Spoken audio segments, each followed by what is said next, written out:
Welcome back, everyone. Today's guest is Navdeep Dalia, who started his journey from a 22,000 starting salary to financial independence in his 30s. So, Navdeep, a lot of people see the end result, right? The financial independence, multiple properties, a strong corpus, but they don't see the person you had to become to get there. So, let's start from there. All right. Thank you very much for having me on your podcast. So the journey has been long, but it's been very, very enjoyable. Very typical journey to begin with, coming from a very typical family, well brought up kid I was, so to say, like a very typical kid. Had parents who were very grounded from very typical middle class family. It wasn't that we were not doing well financially, but we were. But it wasn't that we had lots of money. When I started off my career, so graduation went off pretty well. I was in Jalandhar. I come from a small city, and then eventually the dream was to probably do something on my own. And with that intent, I came to Noida, did my post graduation from a very normal institution. Yeah, I was pretty decent with my studies, but yeah, when I started off, I didn't have any idea where I wanted to be. But yeah, the idea was that I wanted to do something of my own and maybe get to a point where I would be able to support my family in one way or the other. And I got a job when I was 23 years old after my MBA. It was back in 2009. The financial crisis, since you are in US, you would know, had hit us in a big way in 2008, and 2009 probably was the worst time for the job market, and that is when we were supposed to get placed. So the starting salary, as you pointed out, was only 22,000 rupees at that time, which after spending money on my MBA, doing everything possible to do an MBA, did seem a little less, but it was good enough to you know let that year pass by. And then from there, things progressed, and I switched my job from that 22,000 salary to another one which paid me 26,000 rupees. And then from there on, I stayed on with that company for a period of 10 years, left that company with a salary of around 1.5 lakhs a month.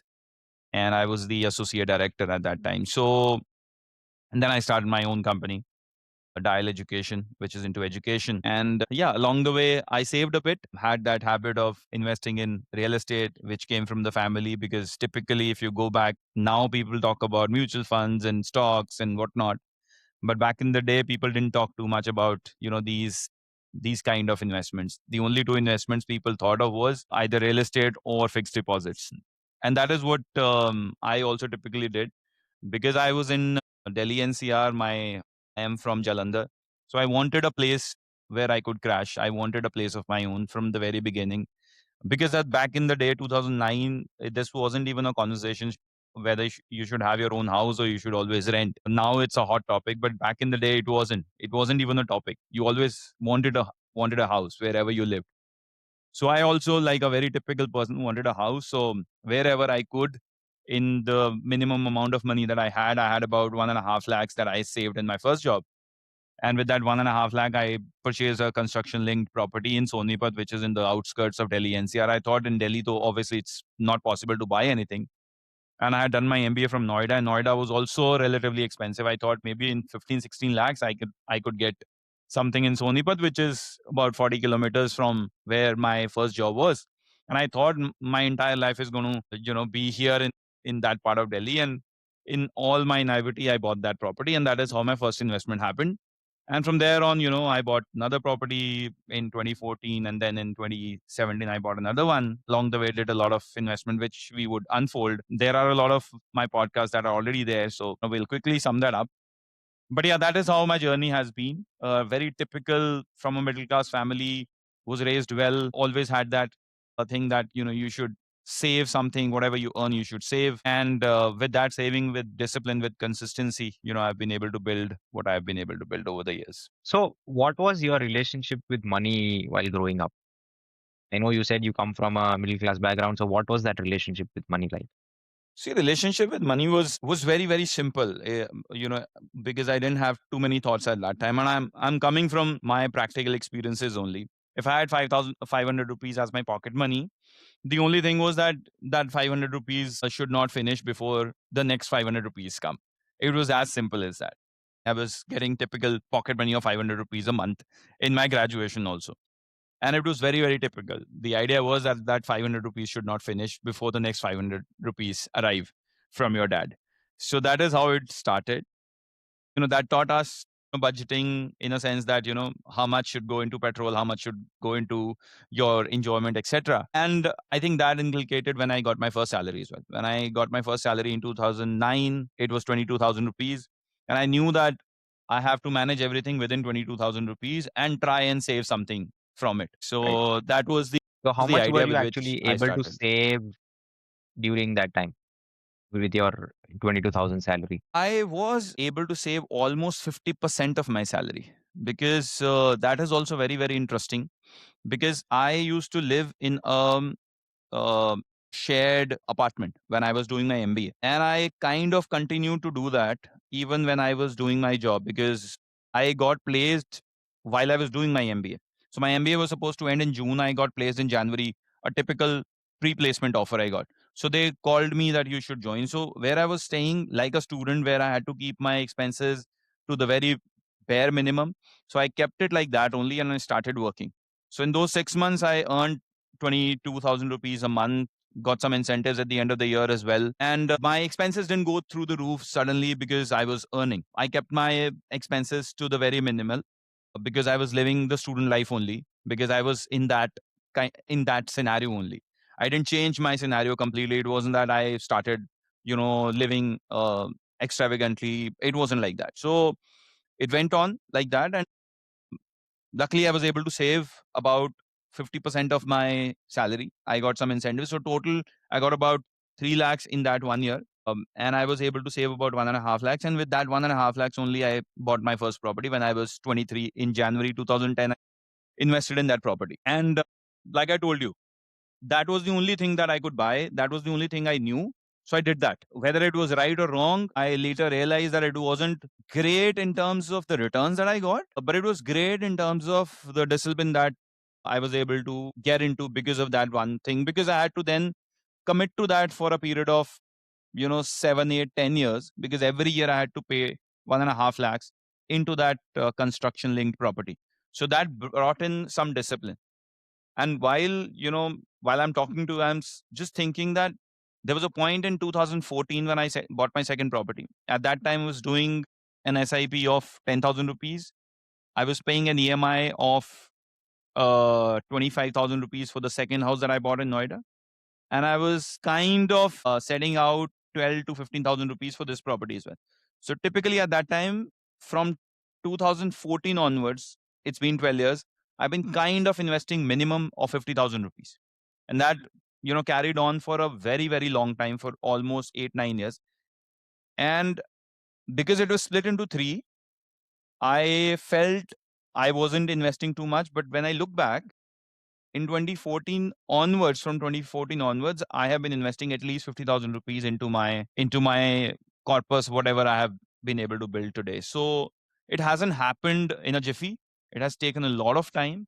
It has taken some wise decisions. It has taken some stupid decisions. It has taken a lot of turns along the way. And that is where we are. If somebody asked me today that whether I could have got, instead of 5, I could have been at 7 or 10, I could have been there as well, but I'm happy with how it unfolded. If you're finding this useful and you want to learn how real people actually build financial freedom, I share conversations like this every week. So please hit subscribe. It really helps me bring more guests like this. Nice.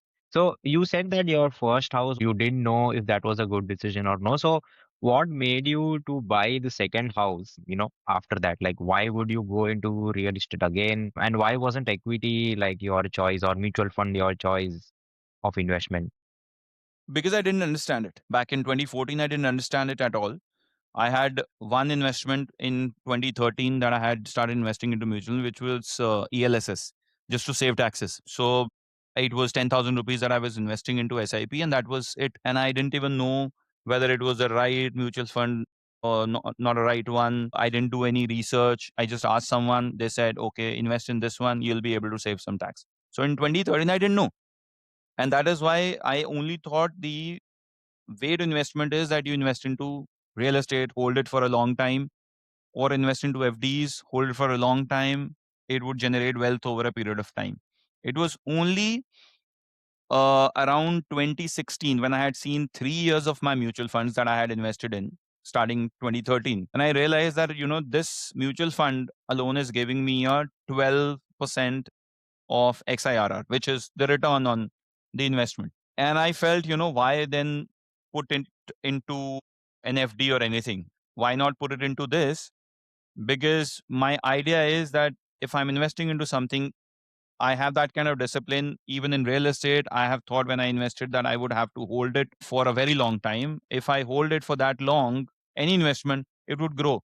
And if I see the percentage wise, particular investment gives me a better percentage growth. So why not do that? So equity happened when I understood it after investing into it for a period of 3 years. When I saw it firsthand, then I started investing into it. Otherwise, I I'm a difficult person to influence. I influence myself. It's very difficult for somebody to influence me, and I have kept it like that only for a large portion of my life. I have a very selective people that I trust, and they also tell me that it's very difficult to kind of change your mind when you have set out something for yourself. It's very difficult. So maybe you could put me into a stubborn category. So that was the thing. I always felt that real estate was my thing. And in 2017, also, when I bought my own house, the idea was that I would sell my two houses and invest into my own and I will live in it. But because we were in a position, me and my wife, we were in a position where we could leverage ourselves and we bought the third property. And we were able to pay that off as well, and that's how we were able to build a portfolio of real estate. Plus, because we had started investing in mutual funds in 2013, 2014, that has also become a significant part of our overall wealth. Nice. So at any point, did you take any loans Of or debt course, for many. your houses? And if yes, what do people generally underestimate about debt? See, I have taken loans. I took a loan for my second property. I took a loan for my third property. I took a loan for you know three cars I bought along the way. Loans have been big part of my life. Today, I sit loan free. Not even a personal loan, car loan, nothing. I don't even have. I have one credit card that is there because I travel, so I need a lounge access or something. So I kept one credit card for that. I don't use credit card. Sometimes I do, but usually I don't do it. Second part of your question, what people underestimate about debt is that they don't understand that it comes at a cost. It comes at a cost from the very first day. So if you've taken a 1 crore debt, every single month you're going to pay the cost of it. People don't realize it.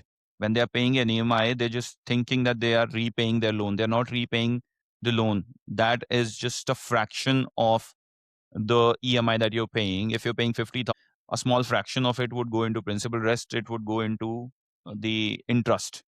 So people don't understand that. They think, okay, 20 years journey, 25 years journey, I'll pay it off. It's a big burden. So you need to be very, very wise, stay within your capacity or maybe stay under your capacity, then you'll have breathing space. So the cost of debt is something which is very simple, but that is something that people underestimate big time. Got it. So going back to your career, right? What specific career decisions had the biggest financial impact according to you? I think moving from Delhi to Gurgaon was big.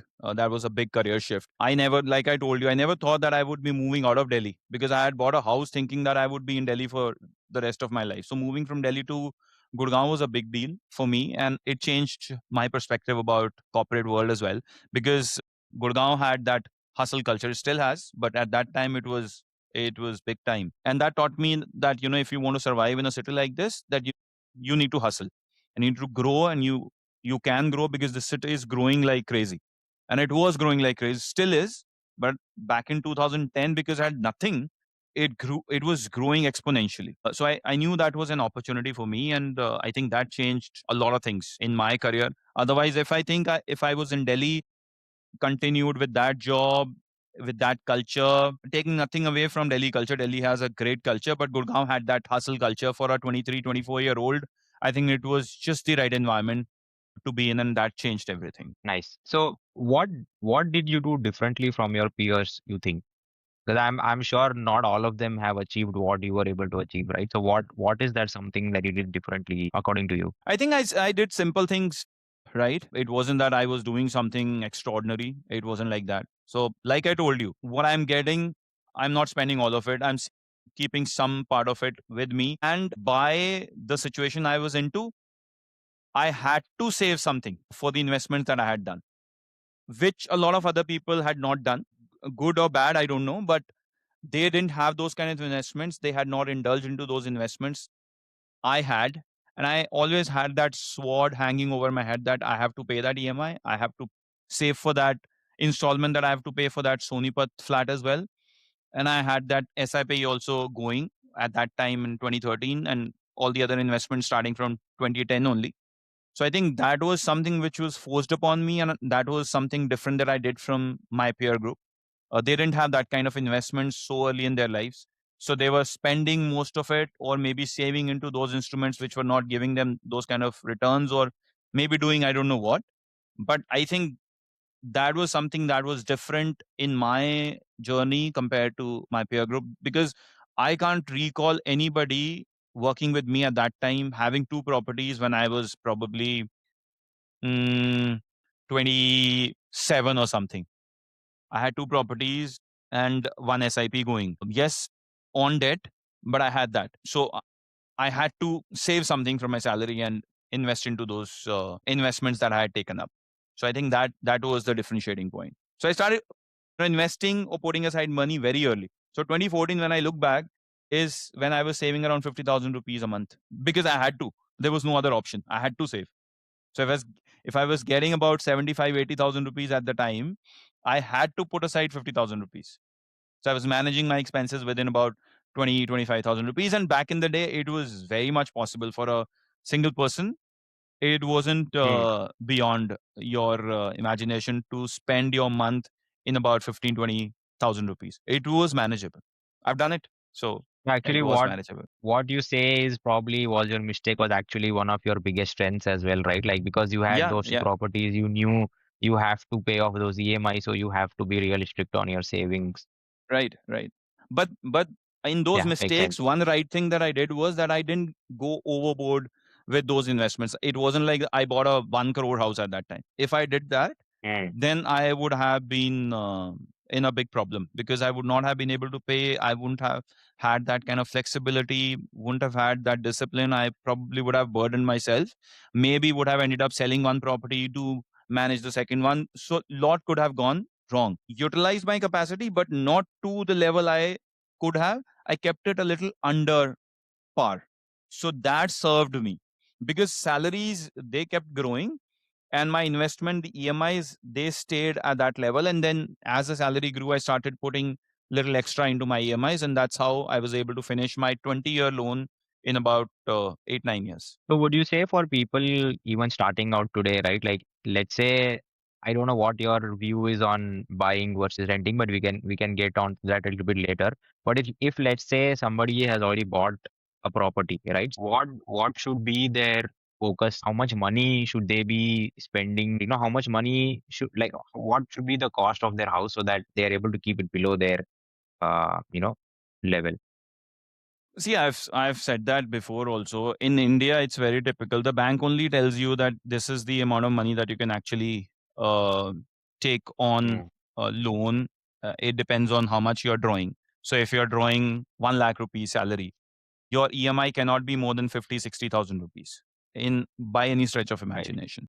So if your salary is 1 lakh, let's take a typical case of 1 lakh rupees. So your EMI can be 50,000 rupees or 60,000 rupees. So a 50,000 rupees, 60,000 rupees EMI over a period of 25 years, if you're young, would mean that you can get a loan of around 60, 70 lakhs. And then if you have saved maybe 20 lakhs, 30 lakhs, or you've taken some money from your parents, etc., which typically happens in the Indian families, then maybe if your salary today is 1 lakh, you can afford to buy a house worth maybe 1 crore. After that, because your salary grows, everything grows, then that EMI doesn't feel as bad or as stuffy how it feels at the beginning of your tenure.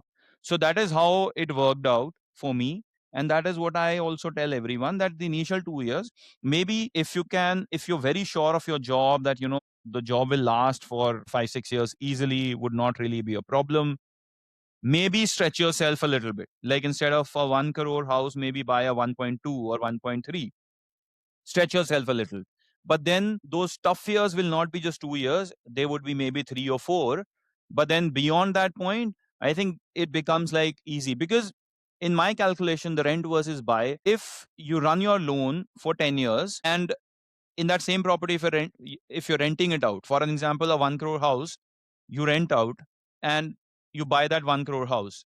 If in Indian scenario, if you continue for 10 years, in 10 years, your rent and your EMI is going to be same. But in one case, you haven't got anything. The other case, you've got a house, which in 10 years also would have probably doubled, if not more.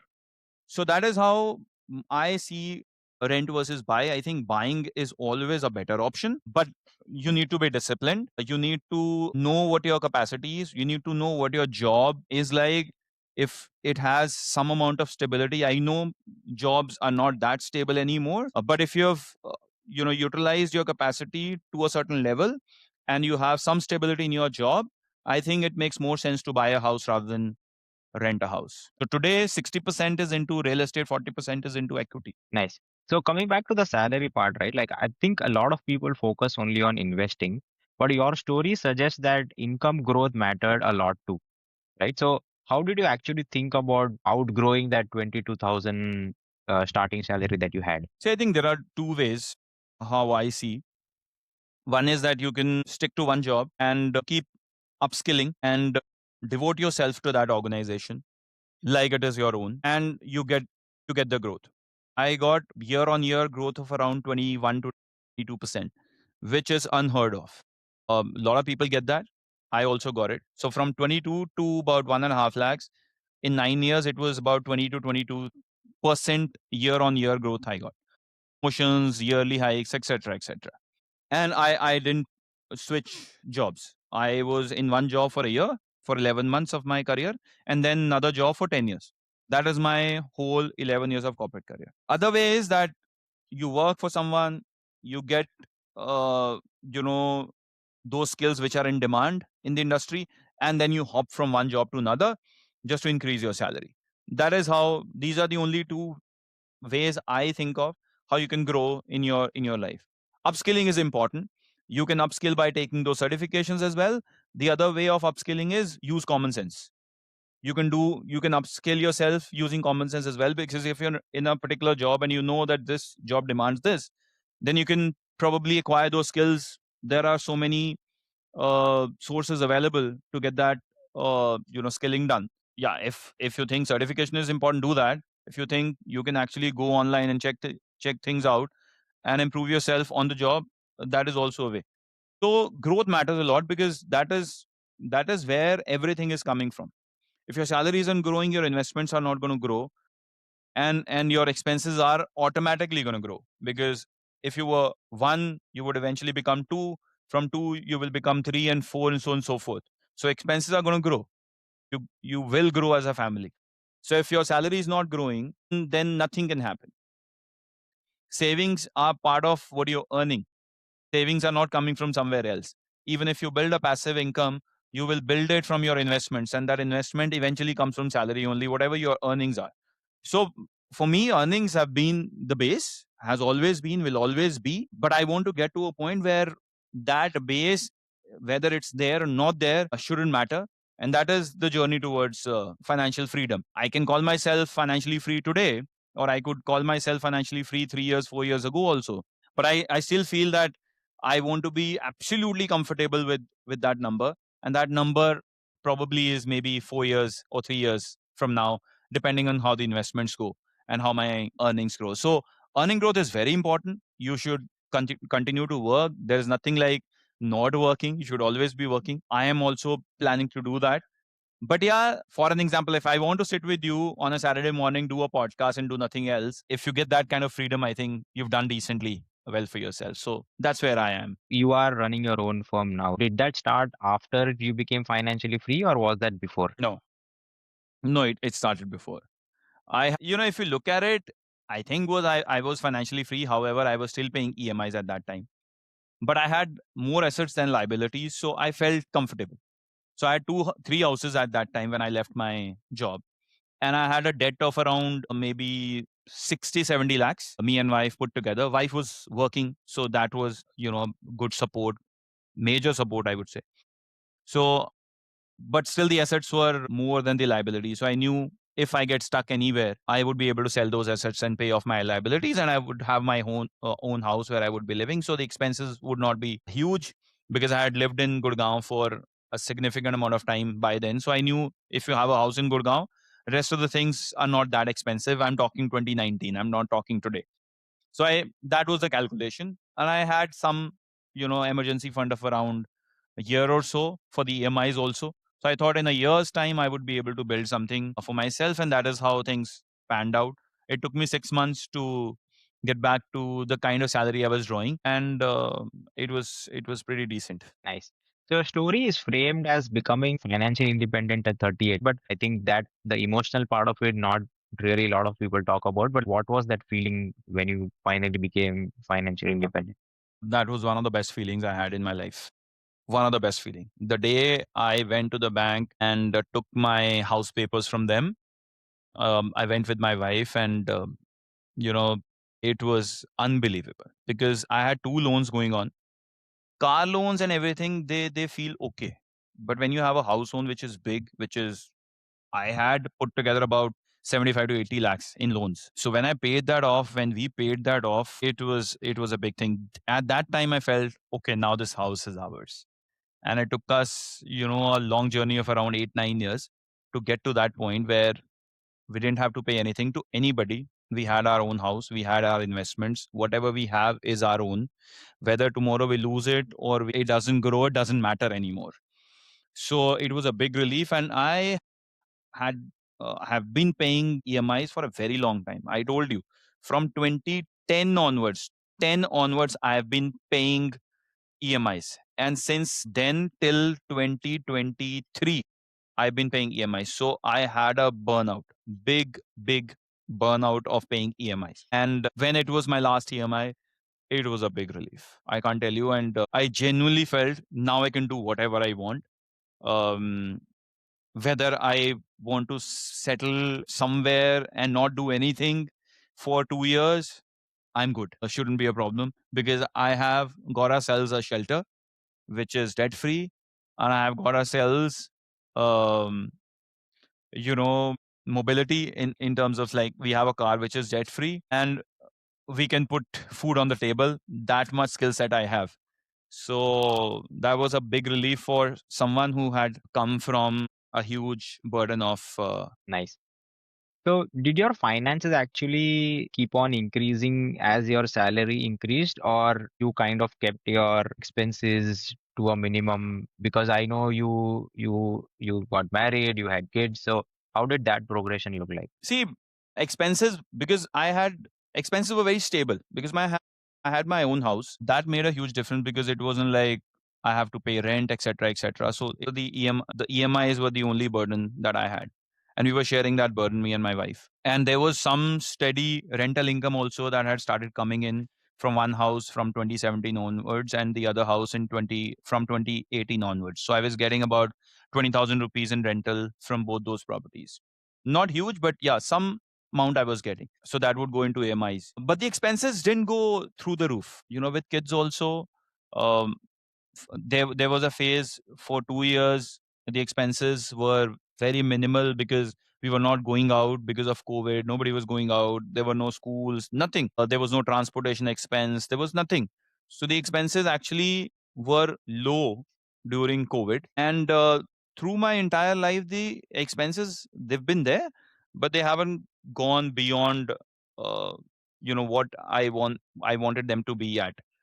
So yeah, that's how I have lived my life, and we like that kind of life. We are not extravagant in terms of partying and all of that. We do party as well. We go out for dinners and all of that, but it's all with family. So the expenses are not crazy. I always wanted to have a big car, so that was one indulgence. But yeah, besides that, expenses have been very, very stable. We've never had. Luckily, I've had a rough time health wise. I had, almost 2.5, 3 years of illness, which was a small thing, but it was happening every 4, 5, 6, 7 months. So I had to be operated upon, 7 times for that one small thing over a period of 3 years. So that was tough. So because of that, because of the health reasons, the lifestyle anyway became very, very simple. Home cooked food. And now we've become habitual. Kids are also like that. Wife is also like that. Home has always been like that. So if your lifestyle is simple, then your expenses are not crazy. That's what I have felt. You have put a lot of impact on your family. How did you plan your finances with them, and what did they think about your, financial independence journey? See, for a large part of it, because that is something that I have got from my father. My father always kept everything under the wraps. He managed all the finances all by himself. It wasn't that he was authoritative about it. It was like he took that responsibility of managing all the finances. Typical Indian father. And I think I also imbibed that from him only. I kept everything under the wraps. I knew what we were getting, and I knew what had to go out. I knew what the liabilities were. So I managed it for a very long time. It's not that I didn't share it with my family. I always did, but I didn't give that kind of burden to any of my family members. I made sure that we should have the right amount of resources if things go south. So I planned it without these terms came into the picture, the emergency fund term, and having that 6 months, 12 months, this thing. So these are things that we imbibed from our elders. They always said, keep some money with you all the time so that if something goes wrong, you should have. So now it is called emergency fund. So I always had that. It was not that I learned it from someone. I learned it from my parents. They always kept, some money with themselves in the bank, and that is how I was. I did share it with them, but like I told you, I kept it with myself for a very long time. When I was able to achieve something, that is when I told everybody, and that is when I went public as well about it, that I've done it over a period of time, and it's not been easy. They don't look at the journey. I don't fault them for it, because maybe they have not done that journey themselves, so they can't understand that journey. But I've tried my level best to kind of tell what I've been through. I am not somebody who would say that, I didn't enjoy the journey. So much burden on me, all of that. I try to portray myself as a positive person. Even if I had difficulties along the way, I would say those were challenges, and I overcame all those challenges, and I've come to this point. So that is how my financial stuff has been through and through. Like, did the right circle and the right mentors, they mattered as much as investing? Do you think? I would be wrong if I say that I followed someone. I think my only mentor has been my father. Like a very typical son, I saw my father and how he managed things. I also try to manage wherever I could improve with all the experiences that I got. Since he never went out of Jalandhar, I got that opportunity because of him to move out of Jalandhar and go to a big city. So whatever I could gather from my experiences, I used that. And that's about it. You know, I learned from my wife as well. I learned from my close friends also. But largely, it wasn't very, very technical what I was doing.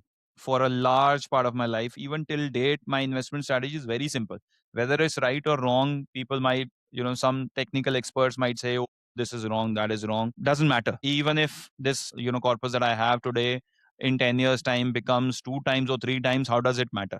It doesn't matter. To me, it doesn't matter. To some people, it might do, but to me, it doesn't matter, because if I'm comfortable today with this, if it doubles in 5 years' time, I'll be even more comfortable. So, uh, I, like I told you earlier as well, I'm a very difficult person to influence. I am stubborn in a way that if I think this is right, that is right. It doesn't matter.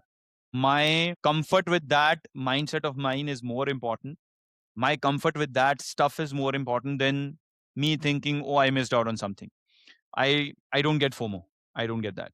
I'm very glad that I don't. Yeah, I think that's a luxury to have in today's time, I think so. I think so. I'm blessed that I don't get FOMO. right?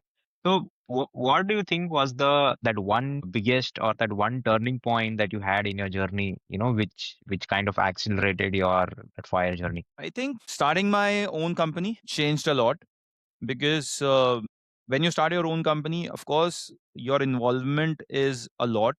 However, when I was doing my own job, when I was working for someone, I was involved like it was my own company. So, but the mindset changed. It wasn't that I was working for salary anymore. I was working to build something.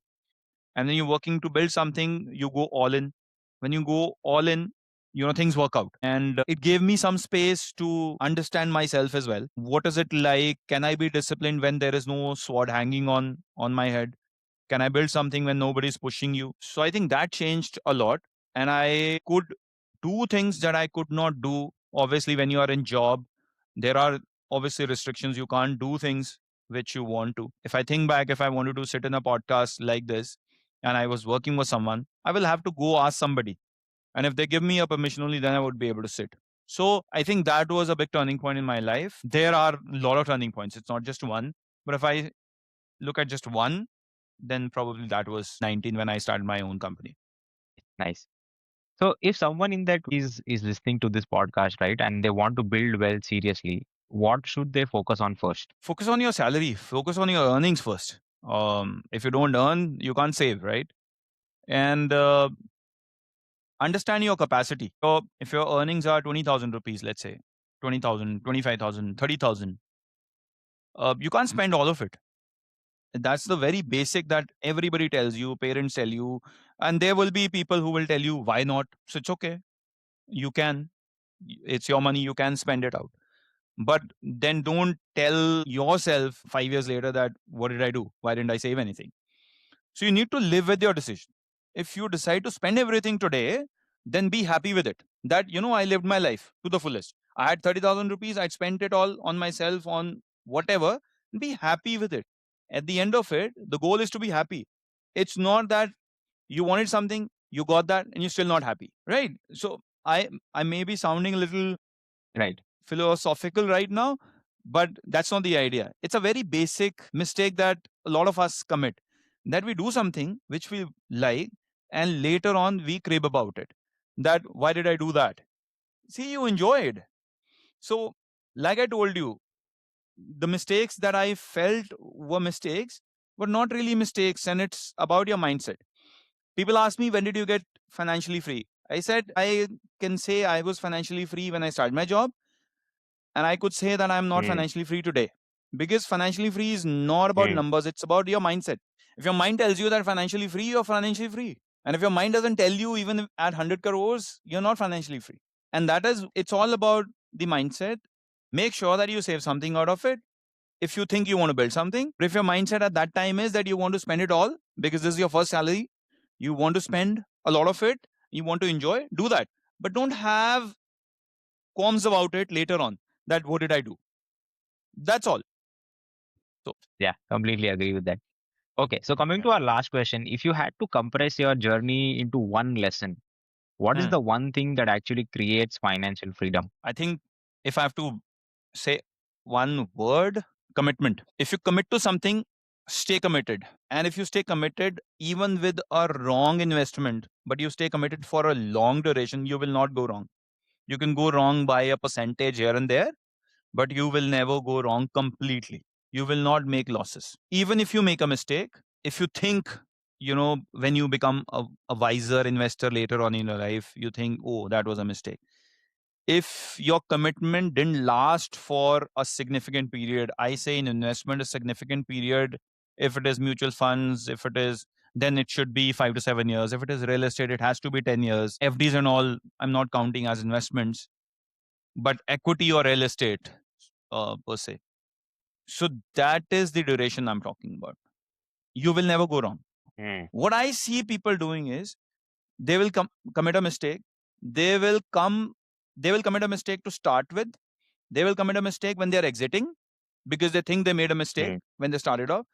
Another mm, mistake when they exit, also becomes, so it doubles up.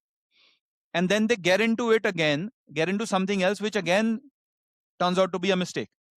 And then they exit from it. And then it becomes a vicious circle. And you don't make anything, and you just commit mistake after mistake after mistake, and that becomes a problem. A year ago, and those people are in losses, and now they will make another mistake of exiting from mutual funds to get into real estate, and then they will get into real estate. They will not be able to exit out of it because real estate has boomed, it will probably stay stagnant or will go down. And suddenly people would want to get out of it. And that becomes a problem. So that's what I think. All right. I think Committed, Navdeep, stay committed to your investments. right. I think it's the end of an episode. It was so great talking to you. Just thank you so much for doing this with me. I think our audiences will love your story and whatever the emotional quotient has been behind the journey coming from a middle class family and then having a portfolio of 5+ crores. I think that's a phenomenal story. So thank you so much for doing this. No, I'm very happy to do it. And thank you very much for hosting it and the initiative that you've started, the hustle culture that is there in US. That's commendable what you're doing. So continue the good work. Thank you so much. Thank you. If you found this conversation useful, you'll definitely enjoy the next one I've linked here. And if you want more real conversations like this, make sure you subscribe. I'm bringing one of these every week.